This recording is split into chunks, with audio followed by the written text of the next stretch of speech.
My aunt sent me a text about the 4th of July, happy 4th of July, and I didn't even put my flag out today. Yeah, I can appreciate the men and women who defend our freedoms, 100%. They are awesome. We owe them a debt of gratitude. But I can also be disgusted and disappointed by this country. Both things can be true. We have grown up in the Truman Show. We have told to worship this flag like it's a religion. We pray to it. We worship it. We idolize it. We tattoo it. We put it on our trucks. We paint it on our trucks. We put murals on here and murals on here, and we stand to it and dance to it. It's a flag. It's a symbol. That flag is supposed to symbolize the people of this country. And right now, the people of this country are getting treated like absolute garbage. Because part of this country cares more about that symbol than the people that symbol represents. Nationalism. When has this country been great? I just want to know. And I'm going to keep saying this as a white man because this is our issue that we need to speak out about. When? Was it when the founding fathers owned black people? When they designed the country to benefit 21-year-old landowning white men? Was it when they said, in this Christian nation that black people were only worth 3/5 of a person? Was it for hundreds of years of slavery and Jim Crow and Black Wall Street and segregation? This great Christian nation, the best in the universe, when black people couldn't even worship God in the same church as a white man? That great country? When women didn't even have the right to vote in this great country? Couldn't have credit? Couldn't have no-fault divorce? Were forced to stay married until the 1980s. Was it great when we put Asians in internment camps? We have 36.8 million people living in poverty. What's being done? Nothing.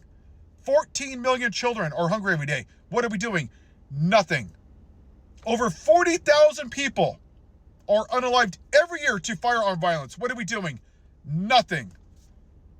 Minimum wage, $7.25 since 2009. What are we doing? Nothing. The national debt's going to be probably close to $4 trillion. What are we doing? Oh, we are doing something. We're giving tax breaks to the rich people, and we're cutting people's Medicaid that need it to survive because we won't pay them a living wage. This country leads the world in two things: imprisonment and firearm violence. Military spending. What is great about this country? I just want to know. And the majority of the people that say this look like me. They're white people.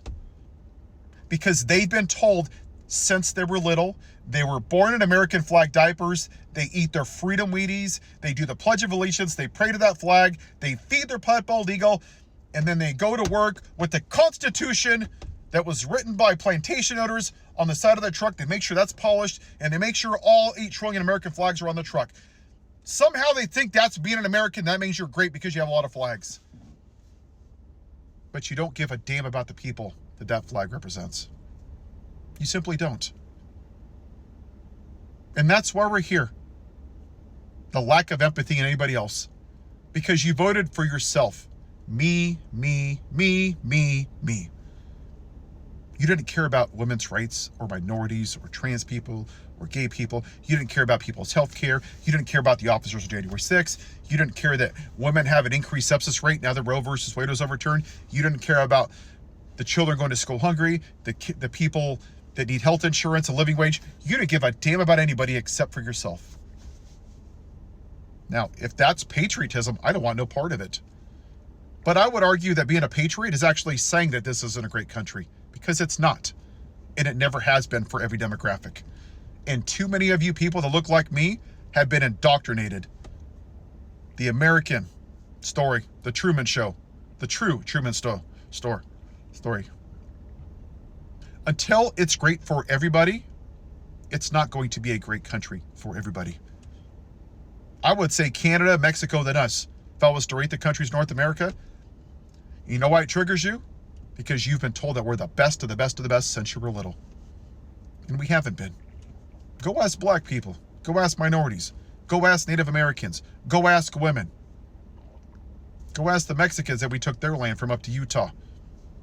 Go ask the Hawaiians. All we've done is take and treat people like second-class citizens since day one in this country. So you can shove your white privilege right where the sun don't shine, along with your American flag.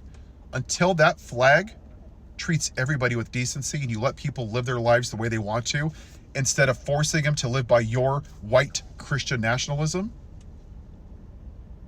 I'm not going to be proud of this country until that day happens. That's being a good American. That's loving the neighbor, because it means I'm standing up for people when it doesn't affect me. It's about giving a damn about somebody else, not myself.